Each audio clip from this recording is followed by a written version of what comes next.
Manscaped just launched their 4th generation trimmer, the Lawnmower 4.0. Get yours with 20% off and free shipping with the code GatorsBreak at manscaped.com. Want more Gators Breakdown? Join Gators Breakdown Plus.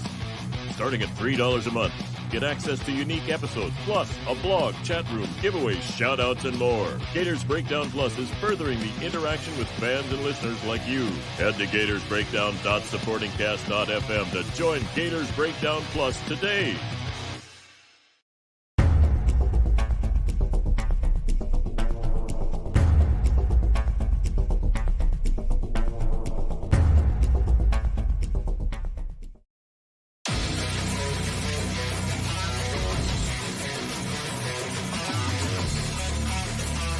Gators Breakdown, because there's never a dull moment in Gator Nation.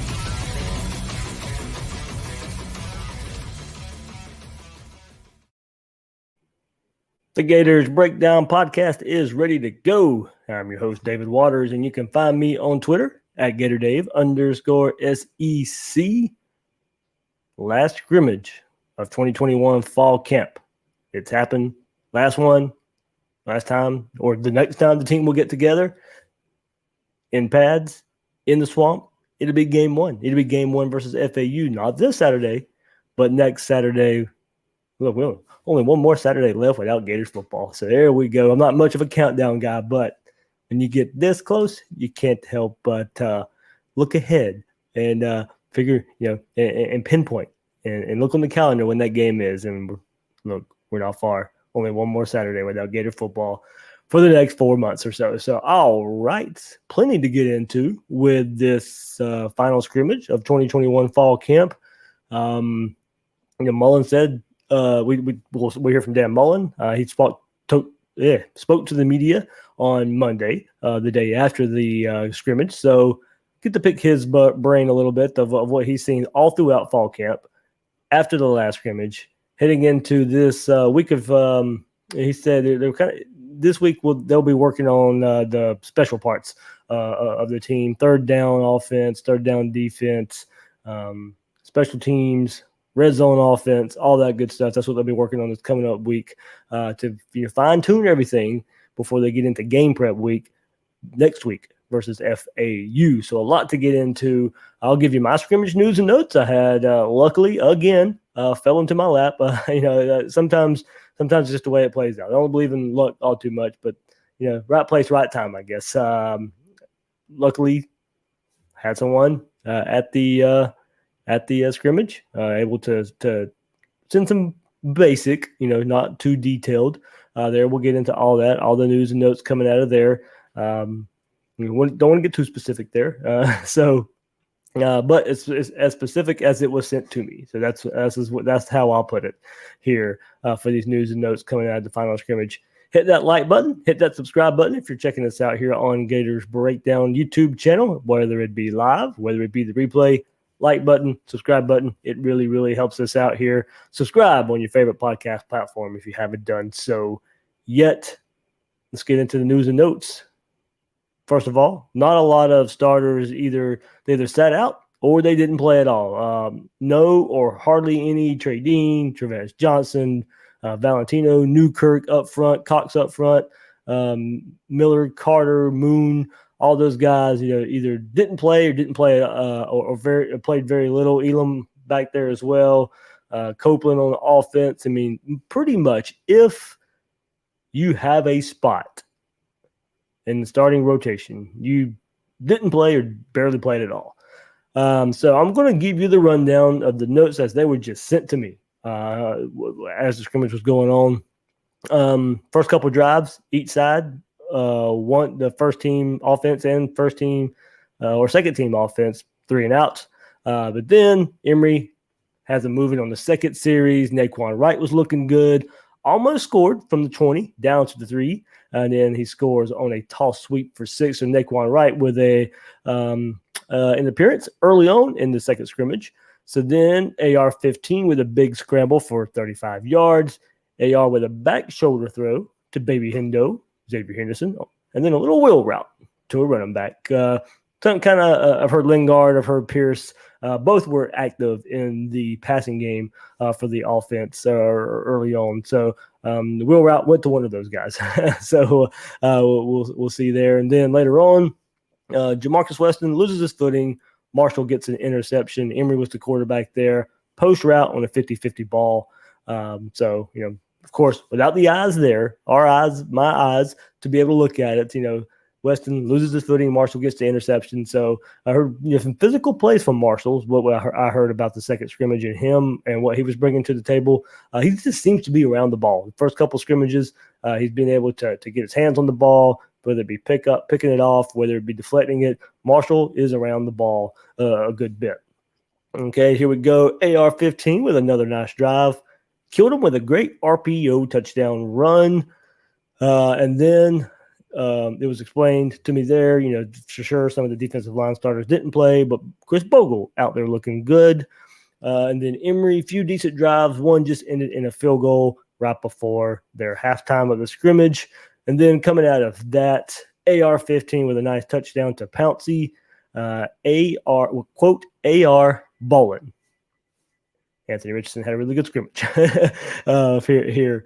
For the offense did better than they did last week with this scrimmage. Both quarterbacks played much better in this scrimmage. Emory with a nice touchdown drive that ended with a Bowman touchdown. Emory looks good with his legs.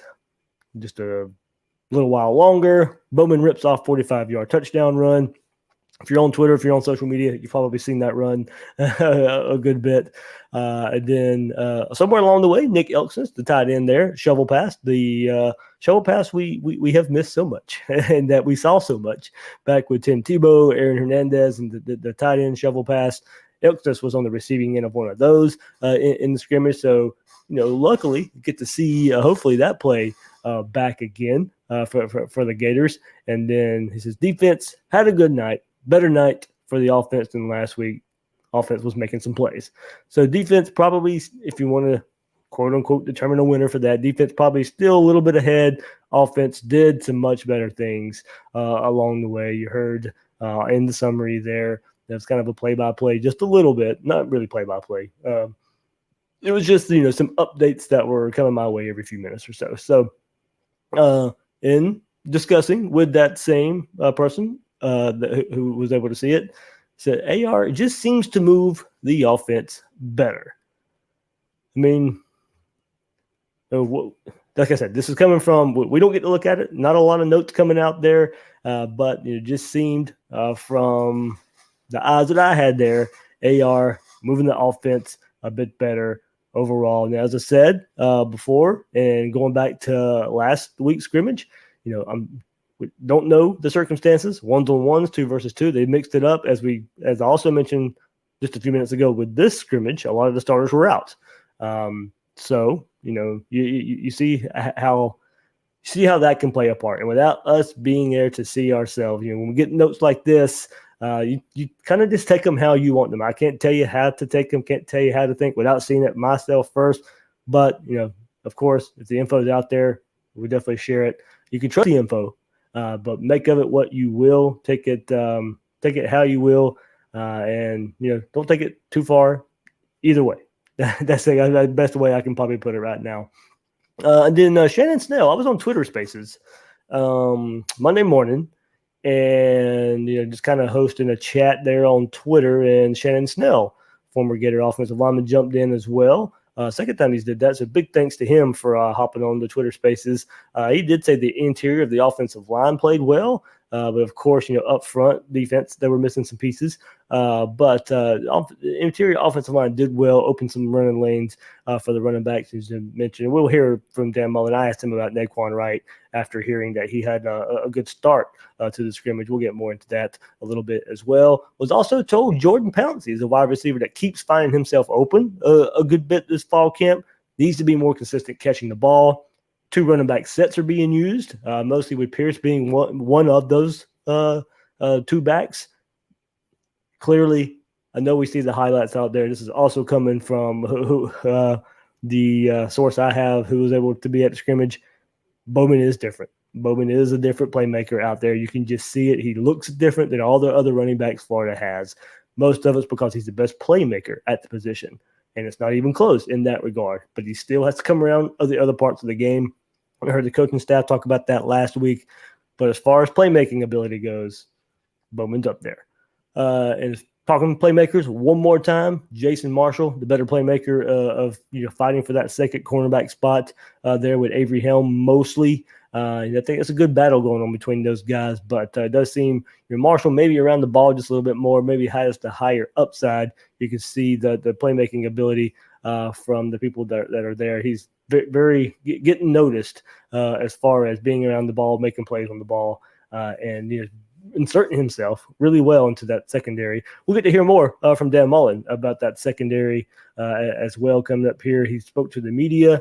We got to pepper him with questions a good bit about the team scrimmage and kind of where they're at in fall camp right now, and lots to get into. But second scrimmage all over with. Make of it what you will. That was I'm lucky enough to be able to share that info with you guys. Not a lot of detail. Don't want a lot of detail out there right now. The coaches are hiding this stuff for a reason. Who's making plays and all that kind of stuff. Not really going to bother anybody out there. But which you can't share. Well, I don't even know either. But formations and personnel, all that kind of stuff. How all that stuff works. So who's doing well, who's not doing well.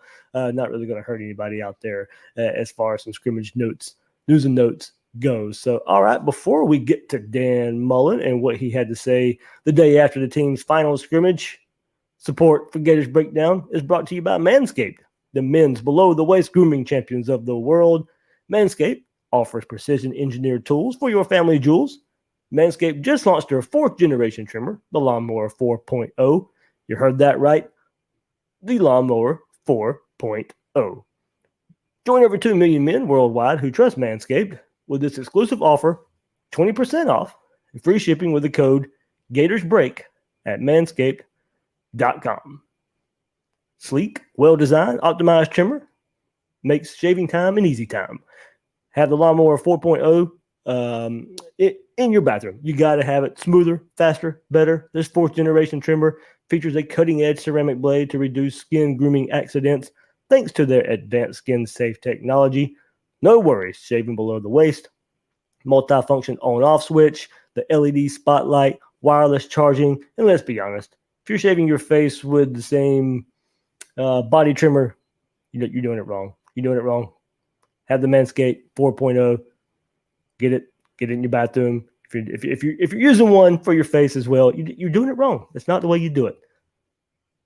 Let's go. 20% off, free shipping with the code GatorsBreak.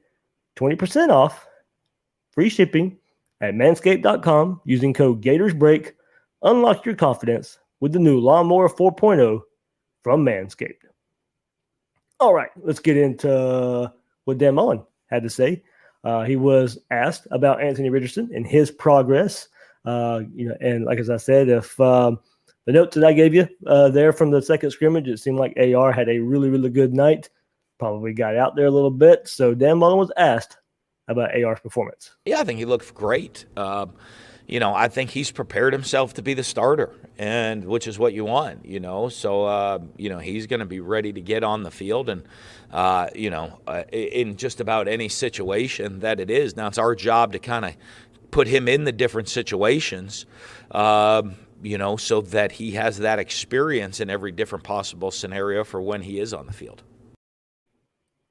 Preparing a quarterback, at least have two ready. That's how I take a lot of this. Kyle Trask was ready to go when Felipe Franks goes down, saved the Gators season, made the Gators a contender in 2020. If the defense had coming along, but the offense was just fine. You got to have another quarterback ready to go. Honestly, nipping at Emory Jones' heels is Anthony Richardson playing really well. Still think this is an Emory Jones team right now, but you can't deny the positivity you hear from AR and what he's doing in fall camp right now.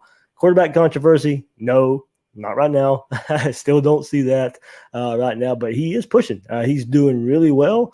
I know there's a lot of thought out there of, could he at some point take over during the season? We've got to see it play out. I don't want to take too much from fall camp. Don't want to take too much from scrimmage news and notes. It is what it is. We got to see how these guys do under the lights.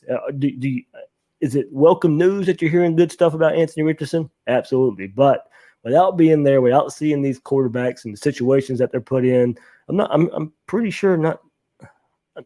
I guess here, I'll completely admit a guess here. Probably not in the same situations for both Emory and AR. Probably working on different things there. So the words of hearing, Emory Jones struggling and Anthony Richardson doing better, it may just be because the scenarios the coaching staff's putting them in. I don't know. We don't know. Coaching staff knows for sure.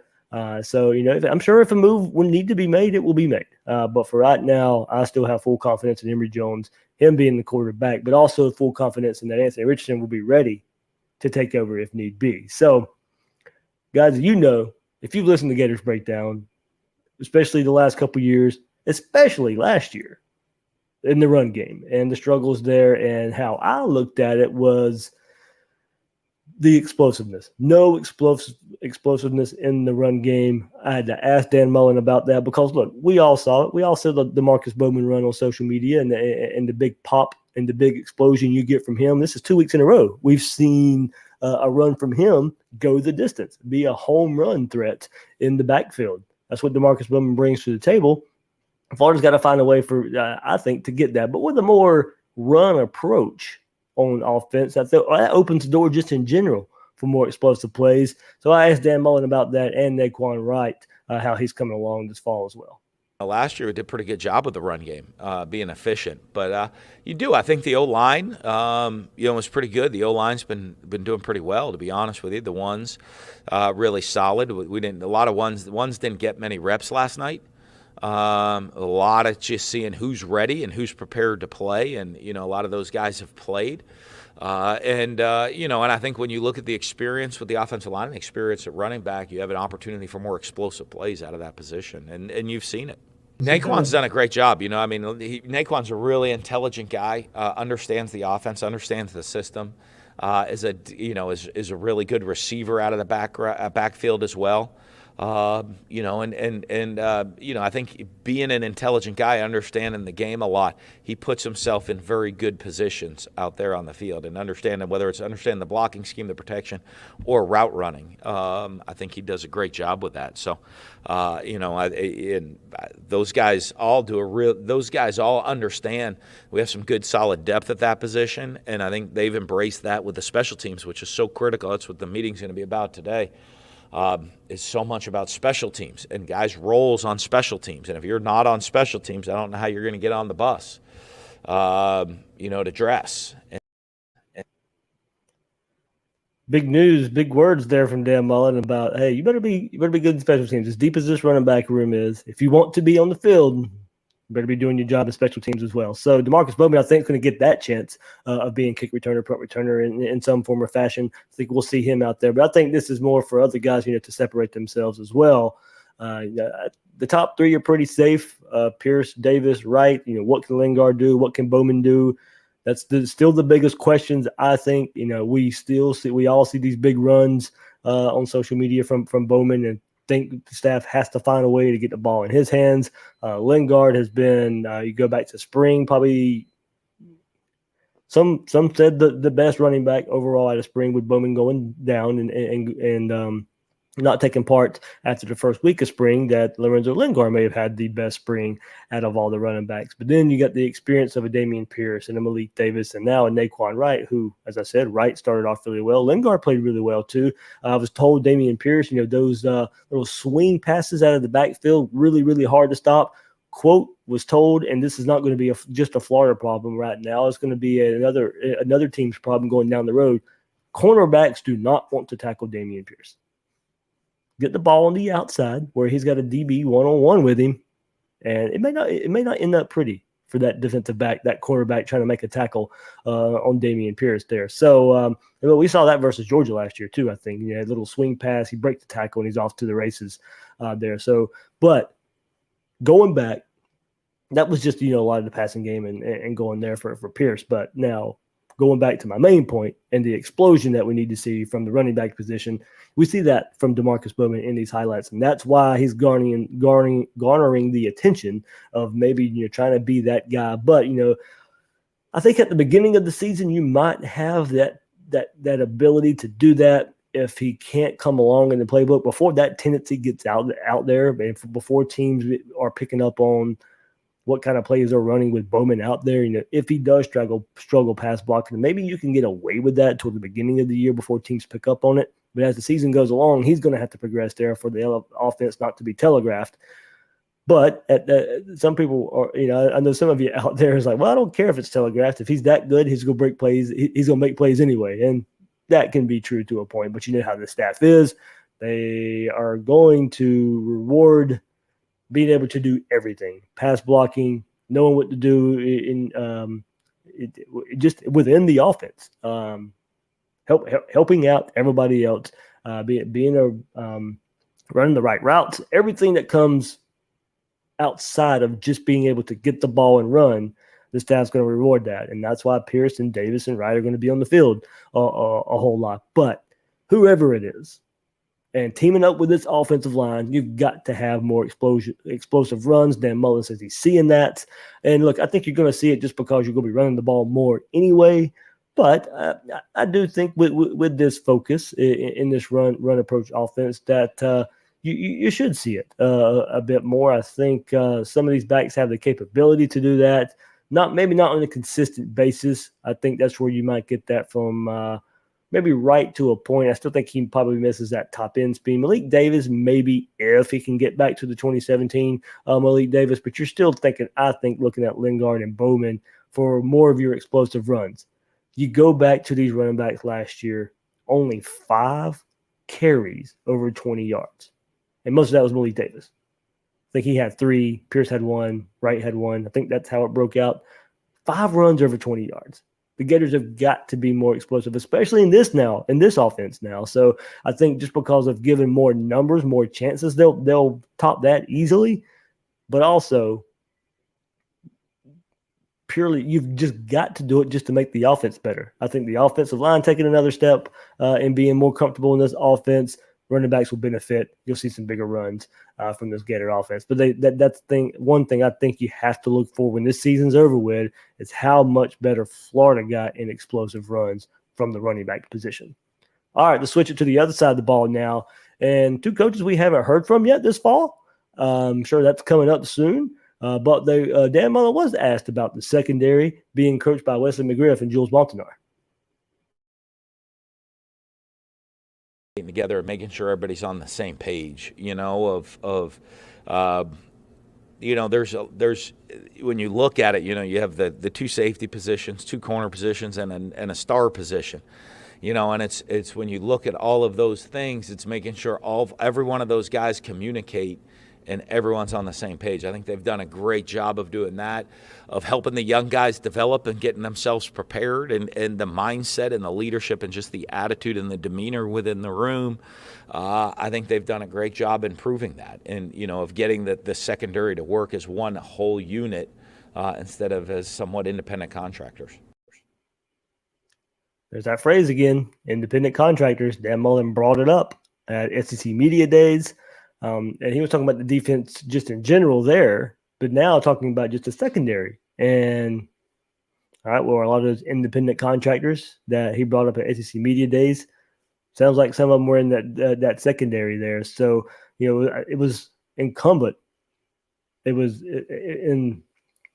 instrumental in these defensive back coaches coming in, McGriff and Montanar. They had to come in and at least fix the communication issues. Dan Mullen brought that up. Leadership there. I think the mentality of the defensive backfield, a lot of it. It had to be done. Look, you didn't get rid of Todd Grantham. Something had to be done. Secondary coaches, that's where the move was made. That's where you get rid of Torian Gray. You get rid of Ron English. It was imperative that these guys come in, get this defensive backfield on the same page. We can't hound it enough. We did hound it enough about the communication issues that were back there on the back end of this defense. That had to be the main focus of spring, probably the main focus early in camp to make sure those guys remembered everything from the spring. to be on the same page. And a lot of it's going to come from the coaching, and a lot of it's going to become coaching on game day. What happens on game day as well. It wasn't just the players that looked confused and getting players on and off the field and what play to run. It was coming from the sideline. We heard that as well, dating back to last year and some of the problems that were on defense. So now you hear Dan Mullen come out and say the communication, getting the guys on the same page, because there's a lot of faces back there. And now trying to be on the same page with all the newness of the coaching staff, all the newness of the players back there, it's imperative that they fix that and fix it pretty quick. So that kind of goes into the next topic here before we wrap it up, that DB battle, the DB battle back there, that second cornerback spot, a second safety spot. There's a lot going on back there in that defensive backfield. There's a bunch of guys in the secondary that haven't been in scenarios. Like Kyrie's been in situations. Trey Dean's been in situations. Rashad Torrance been in situations. And Trevez Johnson's been in some situations. None of the other guys have really been in those situations much before. So, it's how they're going to, not just their growth and development, how they're doing a practice, how that transitions into a specific game plan from one week to the next. For us, guys are doing that, and so there's guys earning reps, and there'll be a bunch of guys that will play in the secondary, and as they get that opportunity to go show that they can translate, not just from practice, but that translate onto game experience. And the better they do on game day, the more reps they're going to get the next week. Sounds like this battle is going to go into some games. So it will be game reps that will separate there. I'm okay with that. We're a couple weeks from the first game of the season. Does Florida really have to make a decision on Avery Helm and Jason Marshall before then? I mean, somebody's going to have to start, of course. But whoever's getting the most reps versus Alabama and Georgia and LSU, does that have to be decided right now? No, I think you want to see how these guys are going to perform under the lights. Jason Marshall, a true freshman, you want to see how he performs under the lights. Avery Helm, a player who has barely contributed for Florida, you want to see how he plays under the lights. So these game reps are going to be very important for these guys, I think, to take hold of these spots that are back there. You heard Dan Mullen say, look, here's the guys we have experience back there. And just some experience back there. It's not many. We used to not worry about that at Florida. If you were a defensive back, it didn't matter how much experience you had. Now, don't get me wrong, you were getting better as you went on. But if you were throwing a true freshman back there, you didn't really worry about it. Now, after what we saw last year and some of the lack of confidence out there that I know many of you have for this defensive coaching staff, you wonder now what you're going to get out of this defensive backfield. So the coaching changes are going to go a long way. Making sure these guys are on the same pages, but a lot of it's just really going to come from experience, like Dan Mullen says. You got to get the guys out there, got to get them playing experience. Elam has done it. Dean has done it. Torrance to an extent. Trevez Johnson to an extent. I mean, so those are guys who have experience, but I mean, besides Dean and Elam, and then Dean, now is basically playing at safety, basically playing his third position since he's been at Florida. He's running around back there, looking a lot better, looking a lot more confident, a lot more aggressive from what we hear this fall camp. So that'll probably be a good fit there. But he doesn't necessarily have a whole lot of experience, as much experience as Kyrie Elam has at least one position. Trey Dean's been moved around a lot, missed some time last year even playing safety, and then came back with a great play in the SEC championship game before he gets a blindside hit there. So you see the playmaking ability. He got better as the year went on last year, but Florida just doesn't have a lot of experience back there. And it sounds like Dan Mullen thinks that battle's going to go into the season. You still have Elijah Blades back there and Perkins, the two other players that you're going to insert into this backfield battle. I think I'm getting tongue twisted, stepping on myself here. But yeah, there's so many battles going on back there, and it's going to go into the season before I think we see any kind of consistency of maybe who starts, who gets the most reps, who gets the most plays back there. Be fun to see. It'd be fun to see how that one shake up.